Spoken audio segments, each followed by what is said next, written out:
저 짚고 넘어가야 될 부분이 있어서요. 출판기념회를 검은돈 거래 장소로 국민의힘 의원님들 보시는 것 같습니다. 근데 정치 신인들이나 뭐 장관 출신들도 출판기념회 하세요. 그렇게 본인을 알리는 장소로 쓰시는데 단순히 저서의 출판을 축하하기 위하여 의례적인 범위 안에서 제공하는 축하 금품에 대해서는 정치자금법에 위반된다고 볼 수 없다는 게 선관위 해석입니다. 이거 검은돈 이렇게 거래 장소로 볼 거면 국민의힘은 출판기념회 한 사람들 어떻게 할 겁니까? 그 사람들 다 사직시킬 겁니까? 존경하는 이종배 위원장님, 출판기념회, 이종배 국회의원 출판기념회 치니까 본인은 하지 않으셨는데 김동원 출판기념회 축하 영상 보내주셨더라고요. 그 검은돈 거래하는 장소에 축하 왜 보냈습니까? 말이 안 되는 거지 않습니까? 우리 의원들은 의례적으로 하는 거예요. 제 얘기하는 거예요. 예. 의례적으로 하는 건데 그걸 굳이 저 사람 잘못됐으니까 잘못되게 만들어 보고자 하는 목적을 가지고 매도해서는 안 된다라는 말씀 드리는 것이고, 정치 신인들이나 뭐 장관 출신도 정치 신인으로 볼 수 없는데 출판기념을 왜 하냐. 검사 생활 잘 하다가 돈 많이 벌고 뭐 용산 한번 갔다가 갑자기 공천 받는 사람들은 본인 알리는 거에 대해서 그렇게 안 급할 겁니다. 그런데 보통의 사람들은 그렇지 않아요. 그런 정치 현실을 무마하고 나는 배지 달았으니까 다른 사람들 어떻게 되든지 말든지 출판기념회 하지 말라고 하고 그거는 검은돈의 거래 장소다라고 규정하는 것 자체가 굉장히 위험한 거고, 대한민국 민주주의 내에서 자신을 알리고자 하는 행위에 대한 그런 굉장한 민폐를 끼치고 있다. 저는 그런 말씀 드리고 싶습니다. 그리고 이제 수사의 영역이다. 이미 그 6억 원에 대해서는 소명 다 됐고 추징금 냈고 자기 세비 털어가지고 돈 내고 한 거 다 규명됐다고 얘기했고 심지어 그 책에도 자료에도 다 냈습니다. 그리고 본인이 어디에서 받아왔는지 출처에 대한 얘기를 했고 증여세 냈다고 했는데 수사받아갖고 다시 한번 증명해라? 아직도 윤석열 검찰 정권이라고 생각합니까? 마음에 안 들면 고발하고 수사해가지고 나올 때까지 털고 주변 사람 털고 옆에 뭐 강모 위원장 얘기하시는데 지인들 괴롭히는 거 유명한 게 정치검찰의 특성 아닙니까? 배우자 털고 자녀 털고 친인척 털고 지인 털고 기본적으로 전 배우자 뭐 증인 신청할 때까지만 해도 설마 사람들이 그렇게 하겠느냐 했는데 실제로 그렇게 하는 걸로 봤고, 지금까지 자료 요청하는 게 아들 돈 어디서 나왔냐라고 하는 소설 쓰고 있고 이런 식으로 청원에 진행돼서는 안 된다고 생각을 합니다. 그렇기 때문에 이젠 좀 상식선에서 검증을 하고, 자료 안 주신 거는 달라고 하는 거 저 동의합니다. 그렇게 검증해야죠. 근데 억측으로 매도해서는 안 된다. 그런 방식으로 국민 앞에 서 있을 자신이 있으신 다시 한번 묻고 싶다는 말씀 드리겠습니다. 제 얘기한 겁니다. 후보자께서 비슷한 생각을 안 가지시더라도 좀 들어주시면 감사하겠습니다. 정책 질의 하나 드리겠습니다. 저는 황금 티켓 증후군이라고 하는 거에 대해 말씀드리고 싶습니다. 그게 뭐냐면 순수과학은 돈이 안 된다는 이유로 전부 의대 가려고 하는 그런 문화, 사실상 그게 우리나라가 그렇게 돼버렸죠. 실제로 이 문제는 굉장히 많은 곳에서도 다루고 있습니다. 본인의 재능이나 흥미와는 무관한 공부를 하고 똑같은 스펙을 쌓아서 취업을 준비하고, 그렇기 때문에 사회는 다양성이 없어졌다.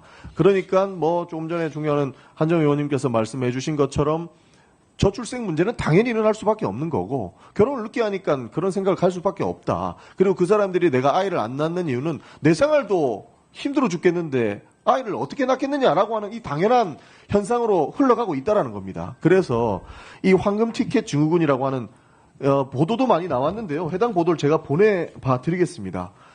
사실 이런 문화가 지속되니까 모든 것을 포기하는 그런 상황에 이를 것이다.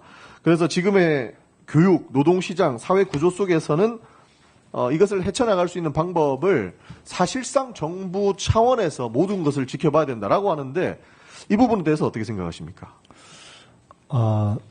굉장히 중요한 문제 제기인데, 사실 이것은 저는 전영기 의원님께 자료도 받고 싶고 아이디어도 좀 받고 싶습니다. 이게 제가 비교적 여러 가지 정책 사안에 대해서 생각도 좀 하고 미리미리도 고민해보는 편인데, 이거 사실 뾰족한 딱 화두가 잘 안 떠올라서 좀 고민입니다. 그러니까 사실 무한 경쟁의 루트입니다.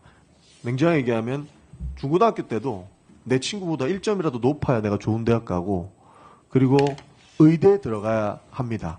그러니까 국가의 미래가 걸린 학문에 대해서는 등할시할 수밖에 없는 거고, 내가 먹고 사는 문제가 먼저 해결돼야 된다고 보니까 서로 간에 공격하고 내 생각과 다른 사람들을 인정하지 않고 이 부분은 사회 전체의 문제입니다. 그래서 교육과도 연결이 돼 있다고 보는 건데 생존 경쟁을 위해서 경쟁하고 나고 하니까 무기력해지고 출생을 기피하고 이런 문제는 사실 유기적인 문제다. 세계적으로 K-드라마, K-팝, K-문화 쇠퇴할 수밖에 없는 상황이고 지금이 한계에 다다랐다. 지금은 최고의 상황 같지만 그 부분은 망가질 수밖에 없다. 이런 문제에 대해서 해결했는데 노력을 해주시겠느냐 이런 부분을 네, 사실 묻고 그건 싶었습니다. 뭐 의지는 확실합니다. 근데 결국 정책이 이제 방향과 방법이기 때문에 이에 대해서는 일단 저도 이렇게 좀 정책이라는 게 윤곽이 좀 머릿속에 떠올라야 되는데 네. 이거 좀 고민 좀 해봐야 될 것 같아요. 그거는 어차피 후보자께서 의지만 보이시면 만약에 총리가 되신다면 저희가 이걸 적극적으로 한번 그 총리실에서 우선 바로 할 수 있는 것은 TF를 만들어 볼 수 있으니까 네. 하고 우리 의원님도 참여하시는 방식으로 해서 관련 전문가와 우리 공직자들을 모아서 한번 하고 저도 그때 같이 한번 토론을 해서 좋습니다. 네. 이런 새로운 이슈를 한 2번 정도씩 한번 돌려서 토론해 보는 걸 저는 아주 즐기니까 같이 한번 해봤으면 좋겠습니다. 좋습니다. 그리고 사실 이 세대 간의 이해가 저는 필요하다고 보는 겁니다. 그러니까 세대 간의 생각이 다른 건 어쩔 수 없는 것이죠. 5살만 차이 나도 다른 생각을 가지고 있는데 그럴 수밖에 없는 건데 정말 지엽적이지만 한 가지만 묻고 싶은데 지금 그 국제 질병 분류 정신질환 코드에 게임 이용 장애가 들어가 있습니다. 맞습니다. 알고 있습니다. 이게 10월 되면은 한국도 그렇게 될 거다라고 하는데 게임이 사실상 그 중독의 그 마약같이 분류가 해서는 되겠느냐? 저는 문화가 다른 거거든요. 아니라고 생각합니다. 그렇습니다. 안 된다고 생각합니다. 그게 지금 질병 분류 코드에 게임 이용 장애가 등재가 되고 한국도 따라가려고 하다 보니까 젊은 사람들이 이해를 못하는 겁니다. 그냥 갑작스럽게 자기가 중독자가 되는 거예요. 이거는 충분히 저도 지금 사실 퇴근하면 집에 가서 머리 풀 때 게임하고 하거든요. 문화가 다른 겁니다. 그런 부분들이 지금 제대로 챙겨지고 있지 못하다라고 하다 보니까 오히려 생각이 다르다는 것에 분노할 수밖에 없는 상황입니다.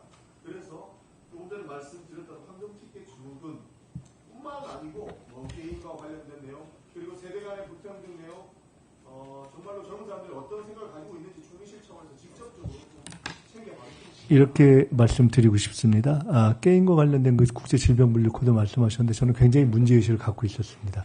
게임에 대한 인식도 바뀌어야 되고 또 게임을 그런 어떤 정신 또는 사회학적 측면에서 바라볼 뿐만 아니라 산업적 경제적 측면에서의 의미도 있는 거 아니겠습니까? 우리나라에서. 그것과 관련해서도 있는 그대로도 보고 긍정적으로도 보고 또 문제점도 보는 복합적 접근이 필요하다고 보고요. 그와 관련해서 일종의 이런 문제 등등을 다루는 기존에는 각종 위원회라든가 이런 것이 있는데 일종의 신속 미니 정책 TF를 좀 많이 만들겠습니다. 그래서 이런 사안들을 신속하게 논의하고 신속하게 정리할 걸 정리해서 어떤 부분은 당정 협의로 넘기고 어떤 부분은 정부에서 고민하게 하는 그런 것들을 제가 굉장히 빠른 속도감을 가지고 여러 가지 이번에 특별히 인천에서 여야 의원님들이 다 정책 지도를 해주신 분들은 그렇게 진행할 수 있도록 제가 하겠다. 아주 속도감 있게 하겠다는 말씀을 드리겠습니다. 참고로 그 출입국 자료는 제출됐다고 지금 제가 확인했습니다.